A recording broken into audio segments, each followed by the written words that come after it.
Hey, what's up, dudes? I'm coming at you live from Vienna in a pre-recorded message from the future. Just got an emergency email from my friend, Dr. Bradley Warner. Apparently he's had a situation. It involved a vehicle, and he's been detained for driving it off the end of a bridge into the Pacific Ocean. My understanding is that they've shipped him to New York, and he's in a cell with the Dr. Puff Daddy, and they're having something called a baby oil party. I can't verify any of this, but the above mentioned is the reason for me filling in today on Dr. Bradley Warner's YouTube channel. So today is a joint. Look at this view. Today is a joint production brought to you by Zen Confidential and Hardcore Zen.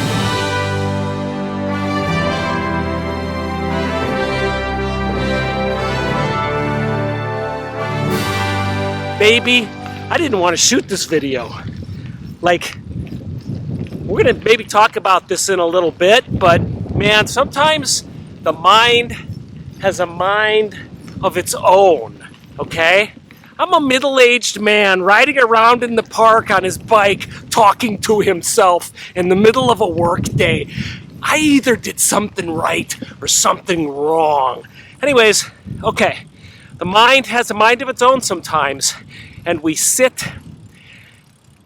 and do zazen, and we try and bring it into balance, and we do chanting and koan practice, we read Dogen, and all these things, but sometimes, as has been the case for me today, when I've been unable to focus, unable to be productive, unable to act like a grown middle-aged man, sometimes the mind has a mind of its own. Okay, I need to stop, pull over, and see if this has been recording.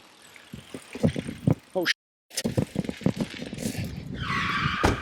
In all seriousness, seriously, SRSLY, Brad Warner, shot me an email yesterday and wanted to know if I could shoot a video for him because he's not able to shoot one today. He'll probably tell you about it. He's fine. It's a perfectly legal and respectable reason that he cannot shoot a video today, so get your mind out of the gutter, but I'm going to shoot one for him. Nothing, and I mean absolutely nothing, is going right today. I woke up with a brutal headache. Meanwhile, I just ran into one of those angry fraus on this trail who blocked me on the path and started shouting at me in that condescending, scolding way that the Viennese have when you're doing something wrong, because they just love to catch you when you're doing something wrong. I mad dogged her until she got out of my way and heard her shouting as I drove past her the word Hund. I think what she's saying is this is a dog park. You're not supposed to be on your bike. For the record, I am no longer in the dog park, so I believe I'm allowed to be on my bike here. We're 10 minutes into this video. I've said nothing of substance. Why am I speaking in this voice? I don't know.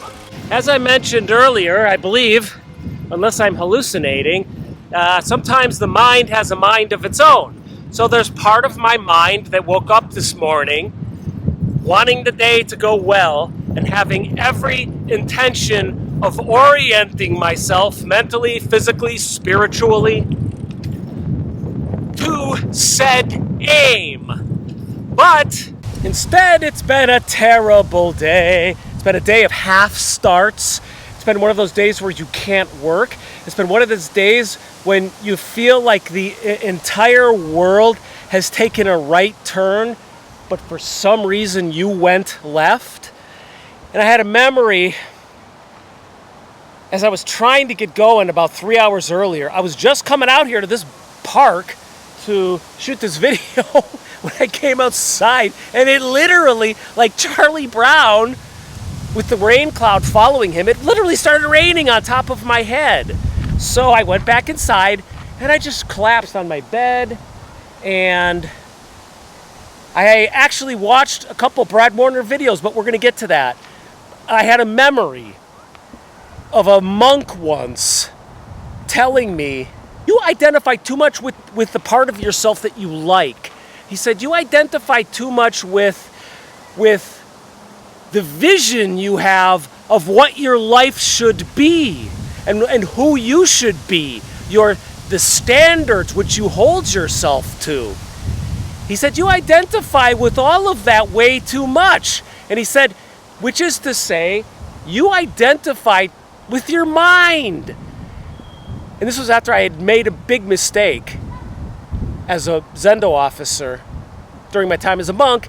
And he said, but if you were really your mind, don't you think you would be able to control it? Control it better, at least? Okay, so in Brad's video today that I was watching, somebody asked him a great question. And he gave a great answer, but because somebody was asking whether or not a certain kind of experience was the point or the goal of practice. And Brad spent, until I passed out, because I was laying on my bed and I fell asleep, but what I heard him say before I passed out was, there is no goal. You're not trying to achieve anything in your Zen practice. This aim of no aim, this aim of no goal is really helpful on days like today when my mind refuses to obey. On a day like today, I have a picture for how things should be going. I have imaginary tracks laid out for the day ahead of me, and then my train gets derailed completely. And it's a reminder of what that Zen priest was telling me many years ago when I screwed up at the monastery in my officer role. He was telling me, you are not what you think you are. You are not even you. You is a useful convenience, but it's not a fixed and solid thing, and it's not controllable moment to moment. And I think when Brad says, hey, he said this is the hardest thing for him. He first said it's the hardest thing about Zen practice, and then he said it's the hardest thing for me. And that really hit home. The hardest thing is remembering that there's not a goal.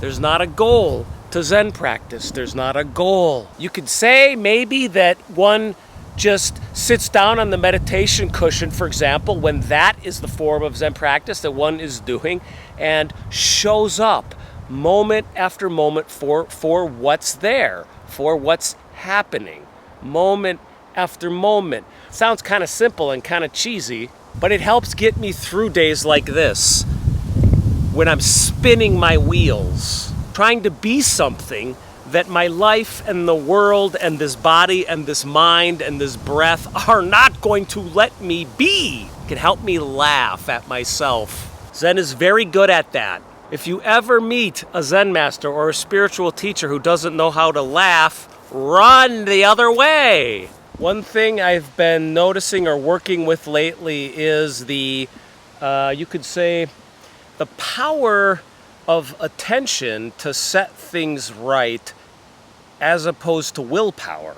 So much of my life, early life, was spent studying self-help and trying to adopt the right kind of personality to make my problems go away and to turn me into the kind of person I wished to be. And my journey through Zen practice has taught me something differently, and it's something that I learned in koan practice. A koan is a question that the teacher has given you, okay? It's a problem.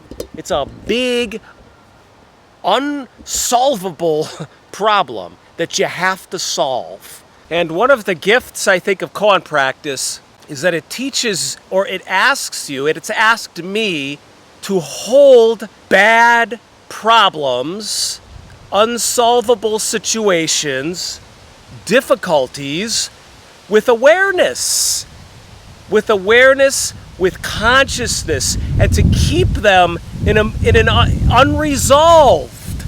Like usually my mind or one's mind casts about for answers, casts about for certainty, casts about for comfort, casts about for control, baby. The mind is casting about all day. Sometimes it's casting about like a rabid, mad dog, like mine has been today and perhaps is even right now. But koan practice asks the student to stay with full awareness, as much awareness as one can manifest, as much focus and giving of one's awareness to the specific problem, meeting the problem. That's koan practice for me, meeting the question. And you meet it with the three elements that you use when you sit zazen: breath and mind and body. You meet it and embrace it completely instead of trying to solve it, or like I said earlier, trying to get yourself out of the bad mood or away from the problem. Instead, meeting it with attention. It's very hard to embrace the bad or sad or difficult parts of our life. It's very hard to consider them as much a part of us as the ideal vision we have for our life or our spiritual practice. It's very hard to meet the moment like completely as it is when it's like, I don't know, when it's smelly and screaming at us and it contains a threat of violence or despair or shame or anxiety. But to catch these moments as they are and to catch oneself in them, to, I don't know what the right word is, to pay attention completely or to embrace them, to meet the moment without a goal, without a screen, without a filter. I think you swallow the poison. You swallow the poison and you make it part of your body and you become strong. You're like this guy. I read about this guy who let a snake bite him like 300 times. He let snakes bite him. He just held their heads, I guess, and he would dig their fangs into his arms. And he developed like antibodies to snake poison, this guy. I mean, like hundreds and hundreds of snake bites. And he just dissolved the poison into his system. And dudes, if there was ever a better metaphor for zazen, I don't know what it is. It's moment after moment sometimes of taking a snake bite. Ouch, ouch, ouch, ouch. Embrace the snake. That's zazen. Sometimes that's what it feels like. And life always has fangs. You can't avoid the snake. Life's always got fangs. But if you meet the moment completely with your attention, like a monk told me once, he said, you must take the life on your chest. Because I was like huddled over because it was freezing at the monastery. He said, always take life on the chest. Take the snake on the chest. You know, face it and embrace it in your sitting. Whether your thing is anxiety or depression, stay with it. Like Pema Chodron says, stay with your attention in the moment, uncomfortable or painful. It's like processing the poison of that snake. You develop an immunity and you become strong and unafraid. And I'm not saying that that's the goal of practice, because then you're just running around getting bit by snakes, metaphorically speaking, and that doesn't sound right. I mean, rain or shine, you meet the moment. That's the practice. And you meet it because that's a true way to live. And I have found that when I live in untrue ways, it causes trouble and suffering. And so it's better to just humble myself, and on these bad days like today, let the snake bite.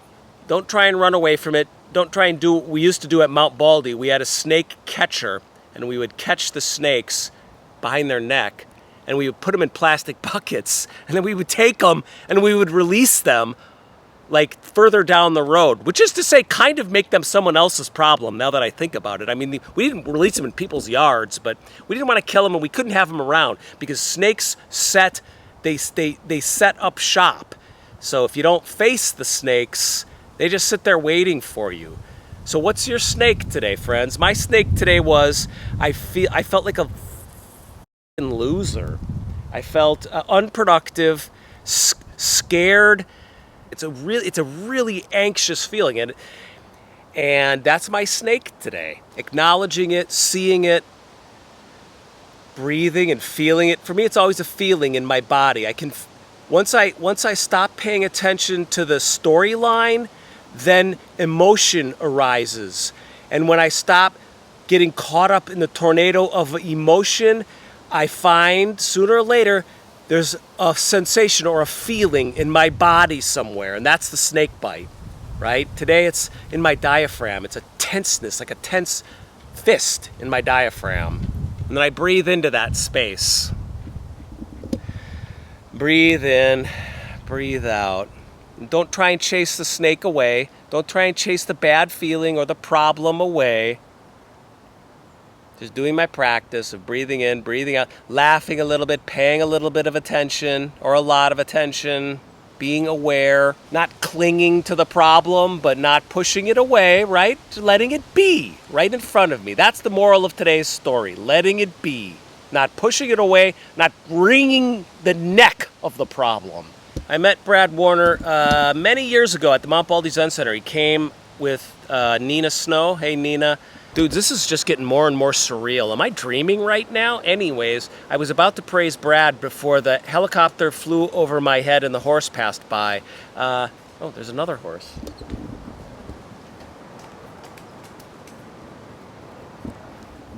There's a lot of horses.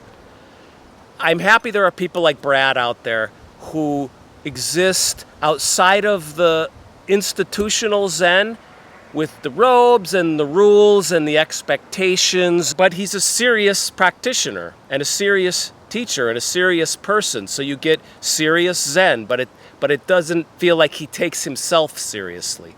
And I watch his videos all the time, and I get so much out of them. So I'm really appreciative of Brad, and I'm glad I met him, and I'm honored to be able to speak to his channel today while he's taking care of some business he's got to take care of. So I'm honored to have been here today. If you want to support Brad, you can go here. It's hardcorezen.info. I believe it's hardcorezen.info. I'm not totally sure, but I think it is because he said it so many times that I've watched so many of his videos that I think it's that. It's right here. Click on it, hardcorezen.info. Now, if it's not that, then it is what I'm pointing to. And if you want to support my gig, you can go to patreon.com/showsonjackcobner. That's patreon.com/showsonjackcobner. Thank you for supporting us. We don't have institutions supporting us. And it allows us, I think, to speak in ways that people who wear robes and have boards of directors and have official students can't speak. You can't make a whole Zen talk about how much of a dumbass you were today if you're a teacher and you have students looking at you saying, why am I practicing with you? But the truth is, teachers feel this way all the time, but they don't learn how to talk about it because students can be so ruthless and judgy. And so can boards of directors. And you feel a sense of responsibility when you're a Zen teacher not to show certain vulnerabilities. When you have a sitting group that you sit with, you feel like you need to be dad or mom on the cushion. But I had that role for a while. I'm not sure if Brad ever had that role. I think he did for a little bit, but I did have that role where I was a official Zen teacher within my lineage for a while, wearing the robes, showing up on Sunday for Dharma talks, and it was a heavy burden that didn't feel right. So I'm much happier to be able to come and speak to you as a layperson from the heart about real issues that affect lay people. And I'm deeply grateful for Brad to do the same week after week. Dudes, I've talked too long. I'm out. Choose.